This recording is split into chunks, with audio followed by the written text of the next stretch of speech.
नमस्कार, India news business देख रहे हैं आप और मैं हूं आपके साथ दीक्षा राठौर।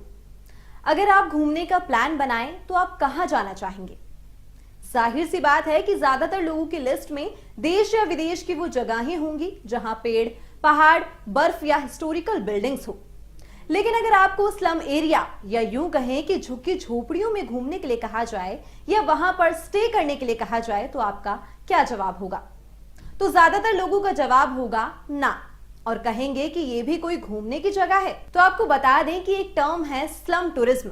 इसमें टूरिस्ट झुग्गियों की सैर करते हैं। जी हाँ, गरीब अफ्रीकी देशों से इसकी शुरुआत हुई है जो धीरे धीरे भारत तक पहुंच गई। अब ताजमहल या जयपुर घूमने आए फॉरेन टूरिस्ट मुंबई के धारावी के भी चक्कर लगाते हैं। मुंबई के धारावी के बारे में तो आप सब ने सुना ही होगा। अगर आप मुंबई के रहने वाले नहीं हैं या कभी मुंबई नहीं गए हैं तो आपने मुंबई के धारावी को फिल्मों या फिर खबरों में तो देखा ही होगा। यहाँ पर रहने वाले ज्यादातर लोगों की जिंदगी को देखकर तो आपको लगेगा कि आप जन्नत में रह रहे हैं। जिस तरह की वो जिंदगी जी रहे हैं उस बात का अंदाजा आप इससे लगा सकते हैं कि वहां 5 बाय 5 फीट के छोटे छोटे कमरों में 7 से 10 लोग रहते हैं। 5 बाय 5 फीट के कमरों में सुबह टॉयलेट जाने के लिए लंबी लंबी लाइनें लगती हैं। गलियां इतनी पतली है कि एक दूसरे से टकराते हुए चलना पड़ता है।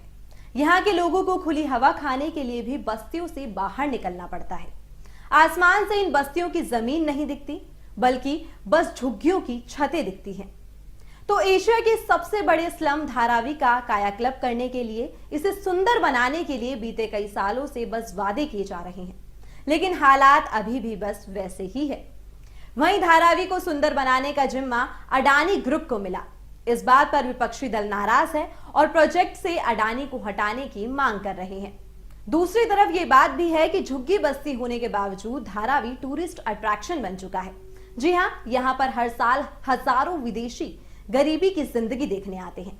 कहा तो ये भी जाता है कि धारावी में बहुत से लोग गरीब बने रहने के पैसे कमा रहे हैं। तो वहीं अब इस स्लम धारावी की शुरुआत या इतिहास की बात करें तो 18वीं सदी में मछुआरों का एक समुदाय सस्ते ठिकानों की तलाश में यहां बस गया। बाजू में ही माहिम की खाड़ी थी जिससे उनकी रोजी रोटी चलती रही। यह अंग्रेजों से पहले का मुंबई था। धीरे धीरे पानी सूखता चला गया जिससे कोली कम्युनिटी का धंधा कमजोर हो गया। मछुआरे यहाँ वहां बिखरने लगे। उनकी जगह कई दूसरे गरीब तबके इस जगह बस रहे थे। ये चमड़े, मिट्टी के बर्तनों से लेकर हस्तशिल्प का काम करने वाले लोग थे। 20वीं सदी तक धारावी का चेहरा ही बदल गया। वहां स्कूल, धार्मिक संस्थान, अस्पताल से लेकर वो सारा इंफ्रा था जो किसी जगह को छोटा मोटा शहर बना देता है। सिवाय इसके कि धारावी अब एशिया का सबसे बड़ा स्लम बन चुका था। वहीं लगभग 550 एकड़ में फैली धारावी में झुग्गी बस्तियों की संख्या इतनी है कि दूर से देखने पर जमीन नजर नहीं आएगी और एक झुग्गी में लगभग 10 लोग रहते हैं। इसी से अंदाजा लगा लीजिए कि यहाँ की आबादी कितनी ज्यादा है। यहाँ पाया गया कि यहाँ लगभग 1.5 लाख एडल्ट हैं। वहीं कुछ अनुमानों के मुताबिक धारावी में 3 से 10 लाख लोग रहते हैं।